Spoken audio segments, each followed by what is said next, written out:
వ్యవస్థల మీద నమ్మకం పెంచాలి అన్నదే మా యొక్క ఆలోచన.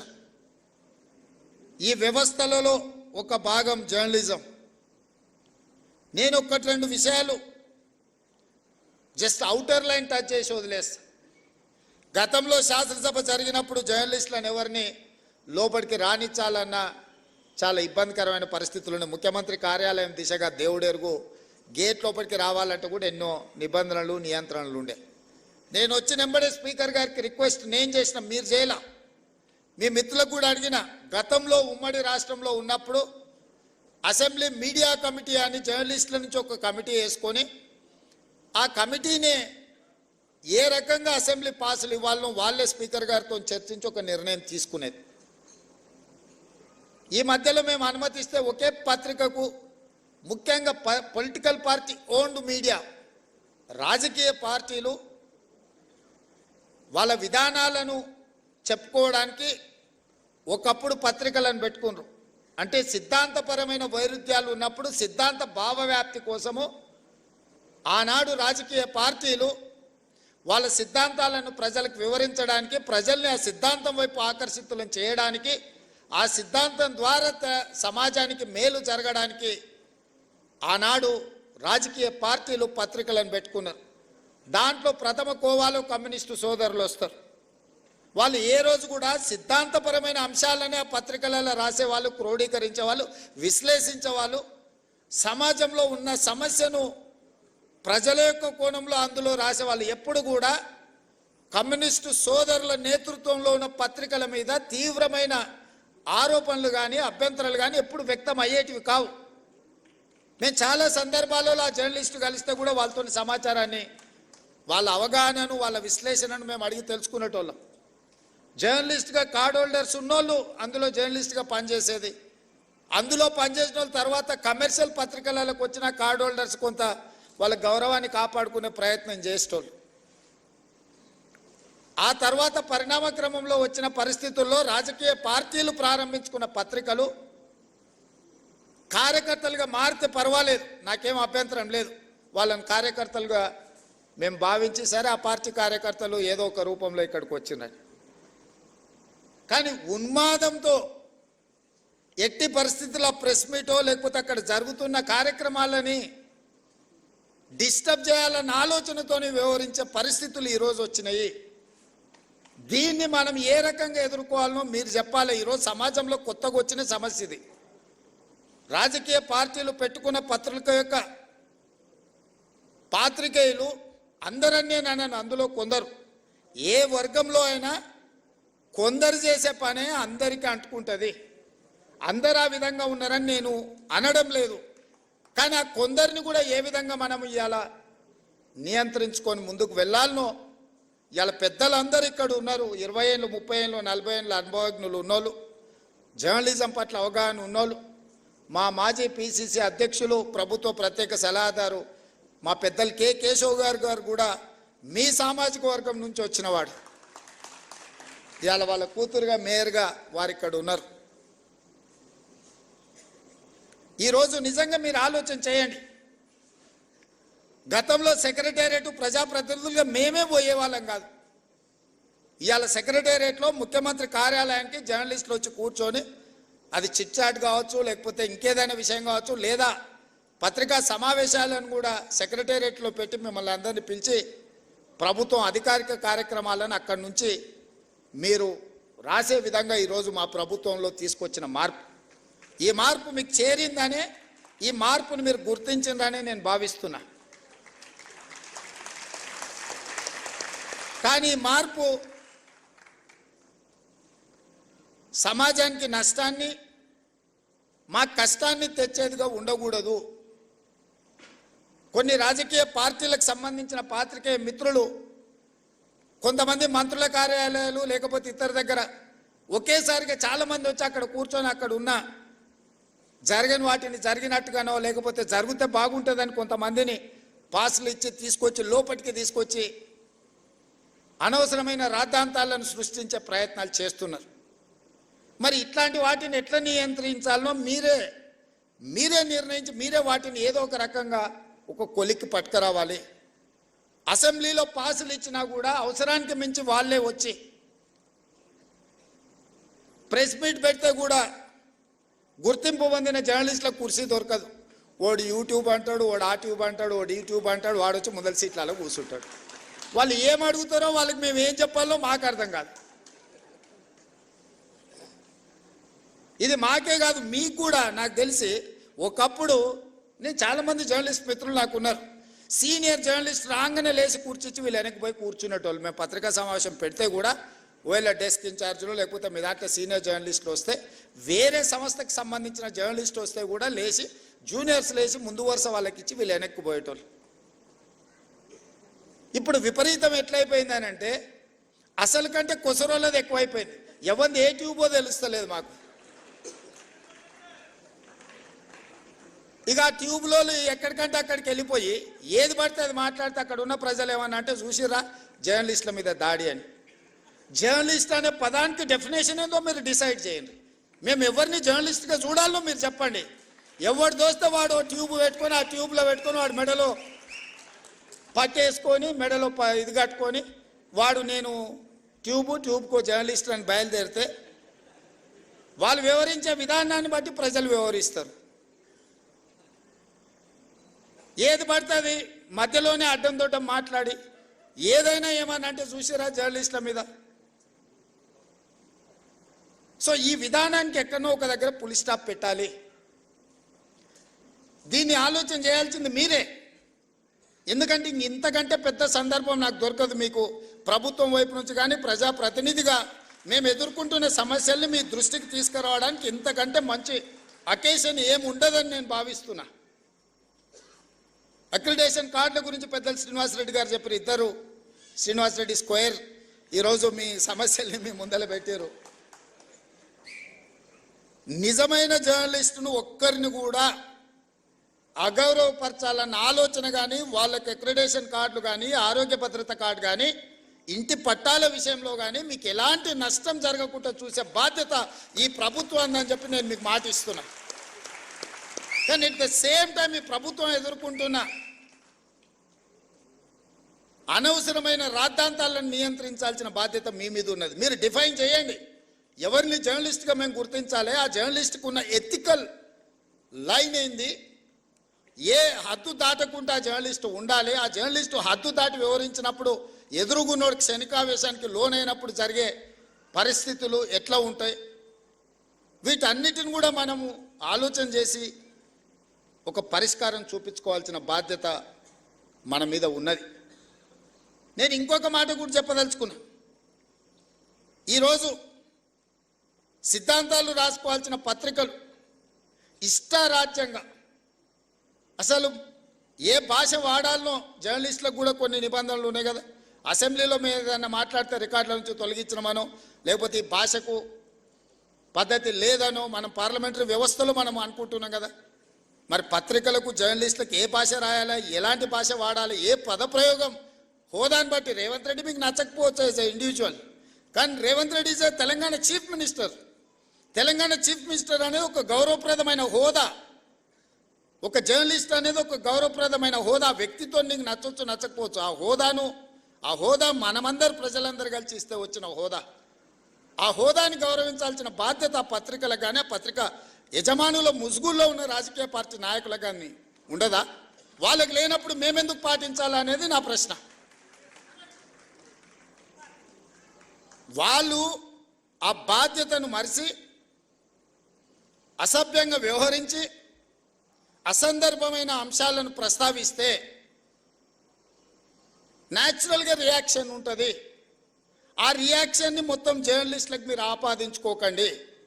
దయచేసి వేదిక మీద నుంచి మీడియా మిత్రులకు నా విజ్ఞప్తి ఒక్కటే, ప్రజల కోసం ప్రజల మధ్యలో ఉండి ప్రజా సమస్యల్ని వెలికితీసే జర్నలిస్టులు ఒక వర్గం అయితే, కేవలం రాజకీయ పార్టీ యజమానిని రక్షించడానికి ఆ యజమానికి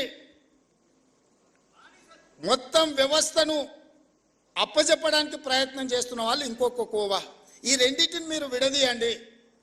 ఈ రెండింటిని కలగాపులగం చేయడం ద్వారా నిజమైన జర్నలిస్టుకు నష్టం జరుగుద్ది. ఆ నష్టం జరగకుండా ఉండడానికి అవసరమైన ప్రణాళికలు మీరు సిద్ధం చేయండి అని చెప్పి నా వైపు నుంచి విజ్ఞప్తి. అసెంబ్లీలోకైనా లేకపోతే సెక్రటేరియట్లోకైనా ప్రభుత్వ కార్యాలయాల్లోకైనా మిమ్మల్ని అనుమతించడానికి ఎలాంటి అభ్యంతరం లేదు. దానికి సరైన కార్డు తీసుకోండి, సరైన విధానాన్ని తీసుకొని రండి. నేను మా మంత్రి గారికి సూచన చేస్తున్నా. నెక్స్ట్ స్టెప్ అదే. సెక్రటేరియట్కి ఎవరు రావాలి, ఎవరికి పాసులు ఇవ్వాలి, ఏ పత్రిక సర్క్యులేషన్ బట్టి ఎంతమందికి పాసులు ఇవ్వాలి. మీరు నిబంధన పెట్టుకోకపోతే పేపర్ మీద ఉండే పత్రికోడు కూడా 10 మాకు పాసులు కావాలంటున్నారు, ఒత్తిడి తీసుకొస్తున్నారు. ప్రజలలో ఉండే పత్రికలకు పేపర్ మీద ఉండే పత్రికలకు ఉన్న తేడాను కూడా మీరే డిఫైన్ చేసుకోండి. అసెంబ్లీకి కూడా ఎంత సీనియర్ వాళ్ళు. పార్లమెంట్లో నేను అంతకుముందు, నేను అప్పుడు ఎంపీని కాదు కానీ ఎమ్మెల్సీగా ఎమ్మెల్యేగా పార్లమెంట్కి పోయినప్పుడు సీనియర్ జర్నలిస్టులు మన తెలుగు వాళ్ళు కూడా సెంట్రల్ హాల్కి వచ్చేది. సెంట్రల్ హాల్లో ఎమ్మెల్యేలు కూడా అనుమతి తీసుకోవాలంటే సపరేట్ పాస్ తీసుకొని పోవాల్సి వచ్చేది. ఎంపీలు ఎక్స్ఎంపీలు వాళ్ళకి మాత్రమే సెంట్రల్ మినిస్టర్స్కి అనుమతి ఉండే, స్టేట్ మినిస్టర్స్ కూడా పాస్ తీసుకొని పోవాలి. కానీ జర్నలిస్టులకు పర్మనెంట్ పాస్ ఉండేది సెంట్రల్ హాల్లో.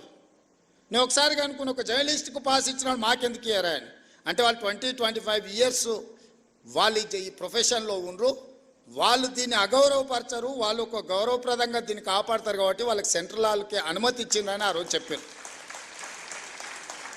అంటే జర్నలిస్టులకు పార్లమెంటరీ పార్టీ వ్యవస్థలో ఎంత ప్రాధాన్యత ఉండే దీన్ని బట్టి మీరు అర్థం చేసుకోండి. ఇవాళ అసెంబ్లీలో కానీ సెక్రటేరియట్లో కానీ ముఖ్యమంత్రి కార్యాలయంలో కూడా మిమ్మల్ని నియంత్రించాల్సిన అవసరం లేదు. మీరు ఆ సీనియారిటీని, ఆ ఎక్స్పీరియన్స్ను, ఆ పత్రికకు ఉన్న ప్రాధాన్యతను మీరు డిఫైన్ చేసుకోండి. చేసుకున్నప్పుడు మీరు వాకిన్ ముఖ్యమంత్రిని కలవడానికైనా, వాకిన్ ఎనీ అదర్ మినిస్టర్ని కలవడానికైనా అనుమతించడానికి మాకు ఎలాంటి అభ్యంతరం లేదు. On record, of the record అనుకున్నప్పుడు మనం కొన్నిసార్లు కొన్ని పాత్రికా మిత్రులతో జనరల్ చిట్ చాట్ చేస్తాం. వాళ్ళు కొన్ని అవి ప్రస్తావించరు, అంటే డిఫర్ అయినా కూడా ప్రస్తావించరు.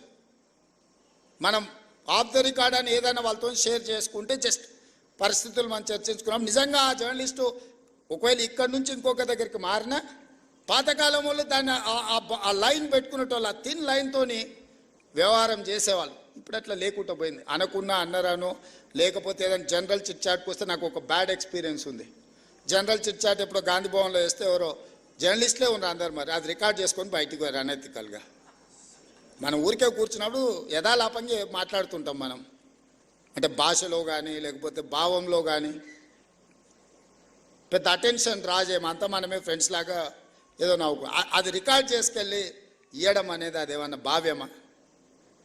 దాంతోనే మీ ఎవరితోనైనా ఏమైనా మాట్లాడాలంటే ఉన్నంతసేపు జాగ్రత్తగా ఉండాల్సిన పరిస్థితి అట్లాంటి దాంట్లో వచ్చింది. మాకేం వేరే మిమ్మల్ని ఏదో దూరం పెట్టాలనో మీతో మాట్లాడొద్దని కాదు.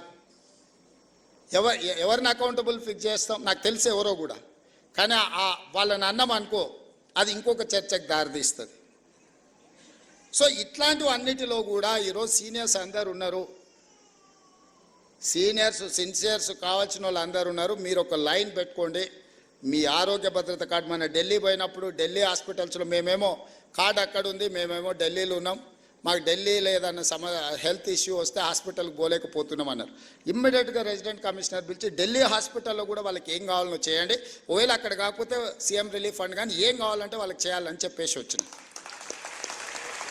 ఎందుకంటే మీ మేనేజ్మెంట్ ఇక్కడ ఉంది, మీ మేనేజ్మెంట్ తరఫున వాళ్ళు ఢిల్లీలో పనిచేస్తున్నారు. ఢిల్లీలో చిన్న చిన్న ఆరోగ్య సమస్యలు వస్తే హైదరాబాద్కి వచ్చి ట్రీట్మెంట్ చేయించుకుంటే అంతకంటే ఎక్కువ ఖర్చు అవుతుంది. అందుకోసం ఢిల్లీలో ఉండే అపోలోలో వాళ్ళకి ఏ విధంగా వైద్యాన్ని అందించాలో మాట్లాడి ఢిల్లీ అపోలోలో వాళ్ళకి ట్రీట్మెంట్ చేయడానికి అవసరమైన చర్యలు తీసుకోండి అని రెసిడెంట్ కమిషనర్కి చెప్పొచ్చినండి. వాళ్ళు ఎప్పుడు ఏ ఇష్యూ వచ్చినా వాళ్ళని అడ్రస్ చేయండి, వాళ్ళకి కావాల్సిన సమస్యను పరిష్కరించండి.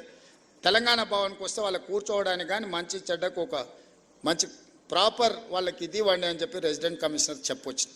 నేను ఇక్కడున్న కమిషనర్ కూడా మీ సమస్యలు మా పెద్దలు మిత్రుడు శ్రీనివాసరెడ్డి గారికి నేను సూచన చేస్తున్నా. వీళ్ళ అక్రిడేషన్ కార్డులు కానీ భద్రత హెల్త్ ఇష్యూలో కానీ ఇట్లాంటి ఇష్యూస్ ఏమున్నా శాశ్వత పరిష్కారం ఒక గైడ్లైన్స్ పెద్దలు శ్రీనివాసరెడ్డి గారు చెప్పినట్టు చిన్న పత్రికలు, మధ్య తరహా పత్రికలు, పెద్ద పత్రికలు వీటిని ఏ విధంగా డిఫైన్ చేయాలి, గవర్నమెంట్ ఆఫ్ ఇండియా గైడ్లైన్స్ ఏంది, election commission of India guidelines ఏంది, పత్రికలు అంటే ఏంది, పొలిటికల్ పార్టీ ఓన్డ్ జర్నలిజం ఏంది, ఆ పత్రికలు ఏంది అనే దాంట్లో కూడా డెఫినేషన్స్ ఉన్నాయి. వాటన్నిటిని క్రోడీకరించి కొత్త విధి విధానాలను తయారు చేయండి. మీరు ఇచ్చిన విధి విధానాల మీద చర్చ చేసి క్యాబినెట్లో అప్రూవల్ ఇచ్చి దానికి చట్టబద్ధత కల్పించే బాధ్యత నాది. ఎందుకంటే కొన్ని పనులు ఆటోమేటిక్గా జరిగిపోవాలి. ఒకసారి ఒక రూల్ ఫ్రేమ్ చేసుకొని గైడ్లైన్స్ ఫ్రేమ్ చేసుకుంటే ఆ ఫ్రేమ్లోకి వస్తే ఆటోమేటిక్గా పని జరిగేటట్టు. ప్రతిసారి మళ్ళీ రావాలా, అడగాల, ప్రతి వ్యక్తిని నేను ఎగ్జామిన్ చేయాలనేది పరిస్థితి ఎందుకు? ఒక సిస్టమ్ తయారు చేస్తే సిస్టమ్ ఆటోమేటిక్గా దాని ప్రాసెస్లో అది నడవాలి అనేది, వ్యవస్థల్ని రివైవ్ చేయాలనేది నా ఆలోచన. అన్ని శాఖలలో గంటల కొద్దీ ఈరోజు సమీక్షలు చేస్తున్నది. దెబ్బతిని ఈరోజు వ్యవస్థలు కూలిపోయే పరిస్థితి వచ్చింది కాబట్టి ఆ వ్యవస్థల్ని నిలబెట్టడానికి, వాటిని బలోపేతం చేయడానికి, వాటిని నడిపించడానికి విధి విధానాలు ఖరారు చేస్తున్నాం. మనకు టూరిజం పాలసీ లేదు, ఎనర్జీ పాలసీ లేదు, స్పోర్ట్స్ పాలసీ లేదు. ఇట్లా చెప్పుకుంటూ వెళ్తే 10 సంవత్సరాల తెలంగాణకే పాలసీ లేదు. పాలసీ లేకపోవడం కూడా ఒక పాలసీ కింద భావించరు కొంతమంది. అట్లాంటి పరిస్థితి నుంచి ఒకటొకటిగా పరిష్కరించుకుంటూ విధి విధానాలను ఖరారు చేస్తూ మన ఎదురుగా వచ్చిన సమస్యను తాత్కాలికంగా పరిష్కరించడం కాదు, శాశ్వతంగా దానికి విధి విధానాలను రూపొందించండి అని చెప్పి అన్ని శాఖలను సమన్వయం చేసుకుంటూ ఈరోజు ముందుకు వెళ్తున్నాము. అనుకున్నంత ఆశామాసి కాదు ఈ ప్రభుత్వ వ్యవహారంలో బండి నడపడం. మీకు తెలియంది కాదు, మీరు అందరు కూడా చూసినారు. దానికి ఒకసారి ఎన్కో ముందో అవుతుంది. కొంతమంది అధికారులకు విధానం 10 సంవత్సరాలు ఒక సిస్టంలో పనిచేస్తే ఓవర్ నైట్ ఆ సిస్టమ్ అంతా మార్చాలనుకుంటే కూడా కొన్నిసార్లు వాళ్ళకి అర్థం కాదు కదా, అర్థం కావడానికి కూడా కొంత సమయం పడుతుంది. వాళ్ళు అనుకుంటారు 10 నెలలు అయితే వీరు వారే అవుతుండొచ్చు అని కూడా ఎదురు చూస్తుంటారు కొంతమంది. ఎందుకు అని అంటే ఆ 10 ఏళ్ళు అట్లా చూసినాం, సార్ ఏదో కొత్తలో ఊపులో ఉన్నట్టున్నాడు కానీ సార్కి కూడా తత్వం బోధపడుతుంది. 10 నెలలు అయితే అనుకునే వాళ్ళు కూడా ఉంటారు. అట్లాంటివి ఏముండవు మిత్రులారా. మేము మీలో ఒకరమే. మీ సమస్యలను పరిష్కరించే బాధ్యత మాది. అదేవిధంగా ఇంకొక మాట చివరగా నేను ఒక మాట చెప్పదలుచుకున్న, సార్ అన్నీ చెప్పింది కానీ మేము అడిగింది కానీ మేము కోరుకుంటున్న చెప్తలేడని అనుకుంటున్నారు. మా సీనియర్ నేను ప్రెస్ అకాడమీ దగ్గర ట్రైనింగ్ పెట్టాలన్నా, క్లాసులు పెట్టాలన్నా, ఏదైనా చేయాలన్నా చిల్లి గవ్వ చేతిలో లేదు. ఈ నుంచి పోతే మళ్ళీ పాత రోజులే అన్నట్టుగా ఉంది అని మా సీనియర్ మనసులో ఉంది.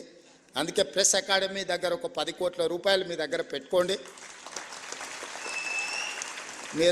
మీకు కావాల్సిన ట్రైనింగ్ కానీ, ఫిలాసఫీ కానీ, ఐడియాలజీని కానీ, నేను మీ ఐడియాలజీ ఉన్న వాళ్ళని మారమని నేను చెప్పడం లేదు. నా జాబ్ అది కాదు. మీ లైక్లు డిస్లైక్లు ఇండివిజువల్గా ఒక రకం, మనం ఉన్న కుర్చీలో ఉండే బాధ్యత ఇంకొక రకము, మన యజమానులకు ఒక ఆలోచన ఉంటుంది. ఇవన్నీ సమన్వయం చేసుకునే బాధ్యత మీదే. కాబట్టి మీకు సంబంధించిన ప్రెస్ అకాడమీ రిలేటెడ్లో ఒక 10 కోట్ల రూపాయలు స్పెషల్ డెవలప్మెంట్ ఫండ్ ముఖ్యమంత్రి విచక్షణ అధికారంతో ఉండే దాని నుంచి ఒక 10 కోట్ల రూపాయలు కేటాయించే బాధ్యత తీసుకుంటా. అదేవిధంగా ఈ 1100 మందికి ఇచ్చారు కానీ ఇంకా 2000 3000 జర్నలిస్టులు ఉన్నారు. మా వాళ్ళు అప్పుడప్పుడు కలిసినప్పుడు సార్ రాష్ట్ర విభజన అయింది, అటుపక్క పోయిన వాళ్ళకు కూడా ఇటుపక్క ప్లాట్లు వచ్చినాయి, మొత్తం ఇటుపక్క ఉన్న వాళ్ళకు రాలేదని కూడా మా మిత్రులు అప్పుడప్పుడు నా చెవిలో చెప్తుంటారు. బంజారా హిల్స్ వచ్చినప్పుడు బంజారా హిల్స్లో మీరు భాగస్వాములు అయినరు, జూబ్లీ హిల్స్ వచ్చినప్పుడు జూబ్లీ హిల్స్లో మీరు భాగస్వాములు అయినరు, గచ్చిబౌలి వచ్చినప్పుడు గచ్చిబౌలిలో మీరు భాగస్వాములు అయినరు, చివరికి ఆ కొంపల్లి వస్తే కొంపల్లి దగ్గర పేట్ బషీరాబాద్లో మీరు భాగస్వాములు అయినరు. ఇప్పుడు మా తెలంగాణ రాష్ట్ర ప్రభుత్వం ఫ్యూచర్ సిటీ తెచ్చుకుంటుంది కదా, డెఫినెట్గా ఫ్యూచర్ సిటీలో మీరు భాగస్వాములు అవుతారు.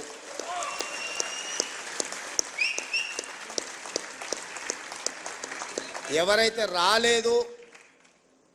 రాదేమో అనే బాధలో కానీ ఆందోళనలో కానీ ఉన్నవాళ్ళు ఎవరు బాధపడకండి, ఆందోళన చెందకండి. అర్హులైన వాళ్ళందరినీ కూడా ఫ్యూచర్ సిటీలో భాగస్వాములను చేసే బాధ్యత నాది. మరి ఇప్పుడు ఆ ఫ్యూచర్ సిటీ మీద అయినప్పుడు దాని నిర్మాణానికి కావాల్సిన నిర్మాణ కార్యక్రమాలు అన్నీ కూడా అది నిర్మించడానికి అవసరమైన కార్యక్రమాన్ని ప్రొఫెషనల్ స్కీమ్స్ కూడా మీరే తీసుకెళ్ళాలి. ఎందుకంటే అది ఎంత ప్రమోట్ అయితే మీకు కూడా ఎంతో కొంత అందులో స్టేక్ హోల్డర్స్ అవుతారు. ఇప్పుడు ఇంతకుముందే మా సీనియర్ అన్నాడు, లక్షాధికారులు కాదు ఇప్పుడు ఇచ్చేది కోటీశ్వరులు అని చేసిందని. రేపు పొద్దుగాల అక్కడ కూడా మీరు కోటీశ్వరులు కావాలంటే ఆ ప్రాంతం కూడా అభివృద్ధి చెందాలి. 4th సిటీ చాలాసార్లు చెప్పినా మళ్ళొకసారి చెప్పదలుచుకున్నాను, ఎందుకంటే పదే చెప్పడం ద్వారా అయినా ప్రజలకు చేరుతుందని. కులీ కుతుబ్ షాయిలు నిజాం హైదరాబాద్ నగరాన్ని నిర్మించింది, అది మొదటి నగరం. నిజాం అండ్ బ్రిటిషర్స్ కలిసి సికింద్రాబాద్ నగరాన్ని నిర్మించిన అది రెండవ నగరం. చంద్రబాబు నాయుడు రాజశేఖర రెడ్డి కలిసి సైబరాబాద్ నిర్మించిన అది మూడవ నగరం. ఇప్పుడు మనందరం కలిసి నాలుగవ నగరం, fourth city, that is called future city, అది మనందరం కలిసి నిర్మిద్దాం. మీరందరూ భాగస్వాములు అందులో. మీ అందరి తరఫున ప్రతినిధిగా నేను పనిచేస్తా. మనకు నాలుగో నగరం అవసరం ఉంది. భవిష్యత్ అవసరాలను దృష్టిలో పెట్టుకొని ఆ ఫ్యూచర్ సిటీలో అన్నీ ఉండే విధంగా, అన్నిట్లలో ఫోర్త్ ఎస్టేట్ అయిన జర్నలిస్టు లేకపోతే అది ఇన్కంప్లీట్ అవుతుంది. డెఫినెట్గా మిమ్మల్ని అందరిని కూడా అక్కడికి తీసుకెళ్లే బాధ్యత నాది. దాన్ని అద్భుతమైన నగరానికి ప్రపంచంలోనే పోటీ పడే నగరంగా తీర్చిదిద్దాల్సిన బాధ్యత మీది. మన అందరం అనుకుంటే ఫోర్త్ సిటీని, ఫ్యూచర్ సిటీని నిర్మించుకోవడం పెద్ద విషయం కాదు. 100% దాన్ని అద్భుతమైన నగరంగా నిర్మించుకుందాం. ఆ అద్భుతమైన నగరంలో మనం అందరం భాగస్వాములం అవుదాం. ఎవరెవరైతే రాని వాళ్ళు లేకపోతే మిగతా ఇష్యూస్ ఉన్నాయో, మా పొన్నం ప్రభాకర్ గారు పక్క నుంచి చిట్టి పంపిస్తున్నాడు. రూరల్లో ఉన్న వాళ్ళకి, మండల స్థాయిలో ఉన్న వాళ్ళకు కూడా, డిస్టిక్ లెవెల్లో ఉన్న వాళ్ళకు కూడా చేయాలి అని తప్పకుండా వాళ్ళకు కూడా చాలా వరకు ఇచ్చిండ్రు. ఇంకా ఇయ్యని వాళ్ళు ఏదైనా ఉంటే కూడా జిల్లాల నుంచి కూడా సమాచారం తెప్పించుకుంటాం. వాళ్ళందరినీ కూడా గౌరవప్రదంగా మీ వృత్తిలో మేము జర్నలిస్ట్ అని మీరు గౌరవంగా చెప్పుకునే విధంగా మీ అవసరాలను, మీ సమస్యల్ని పరిష్కరించడానికి ఈ ప్రభుత్వం పనిచేస్తుంది. చివరగా నా విజ్ఞప్తి ఒక్కటే, రాజకీయ నాయకులు, పాత్రికేయ మిత్రులు ఒకరినొకరిని గౌరవించుకున్నప్పుడే ఈ సమాజం మనల్ని గౌరవిస్తుంది. మేము మిమ్మల్ని కించపరిచినా, మీరు మమ్మల్ని కించపరిచినట్టు రాతలు రాసిన ఇది ఇరుపక్షాలకు నష్టము. మా వృత్తి ధర్మాన్ని మేము నెరవేరుస్తాం, మీ వృత్తి ధర్మాన్ని మీరు నెరవేర్చండి. తప్పకుండా మళ్ళీ మీ సమస్యల పరిష్కారం కోసం అదేవిధంగా ఒక కమిటీని ఏర్పాటు చేసి తర్వాత డీటెయిల్గా డిస్కషన్ చేయడానికి మా మిత్రుడు శ్రీనివాసరెడ్డి గారికి బాధ్యతలన్నీ అప్పచెప్తున్నా. వారితో కూర్చొని మాట్లాడుకొని ఈ శ్రీనివాసరెడ్డి గారి సహకారంతో, ఆ శ్రీనివాసరెడ్డి గారి నిర్ణయాలతోని మళ్ళీ ఫైల్ తీసుకొని రాండి. తప్పకుండా మీ అందరికీ మంచి జరుగుతుందని తెలియజేస్తూ మీ అందరి దగ్గర సెలవు తీసుకుంటున్నాను. సీనాన్ అకాడమీ బిల్డింగ్ కంప్లీట్ అయింది, దీని ప్రారంభోత్సవం అంటుండు. డెఫినెట్గా ఏ కార్యక్రమం ఉన్నా నేను వస్తూనే ఉంటాను భాస్కర్ గారు.